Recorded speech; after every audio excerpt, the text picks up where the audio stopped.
Nahimong kulbahina ang pinilis dakpan Sugbo kagahapon. Kaganang buntag formar ng gideklarar ang midaog pagkamayor nga si kanhi Mayor Tomas Osmeña nga mipildi sa incumbent mayor nga si Michael Rama. Si Nico Serino sa report.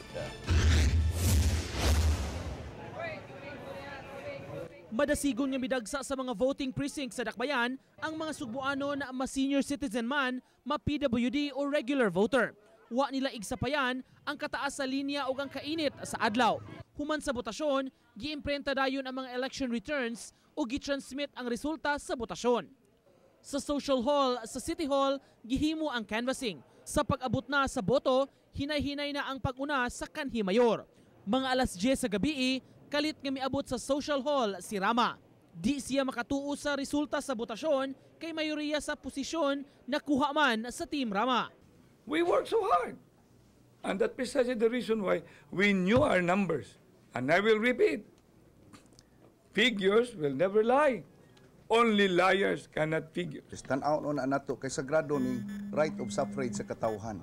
So, bisan tuod og ma-beneficiaries mi, pero dili mi musugot nga himo maka-benefit mi sa pagtrampol sa katungod sa katawhan sa pagbuto. Pasado alas 12 mipatimaw si Rama sa grounds sa City Hall kundi nagtapok ang mga supporters nga nag-atang sa canvassing. Nagkainitay sa makadyot ang mga supporters sa isig ka kampo.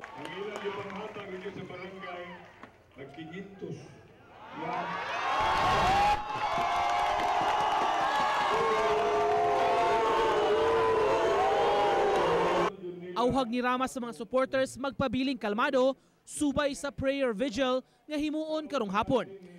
Gusto unta ni re-elected Vice Mayor Edgar Labella nga ipadaplin lang una ang proklamasyon sa napiling mga kandidato tungod sa ilang pagkwestiyon sa resulta apan giproklamar ang napiling mga opisyales alas 4 kaganihang kadlawon.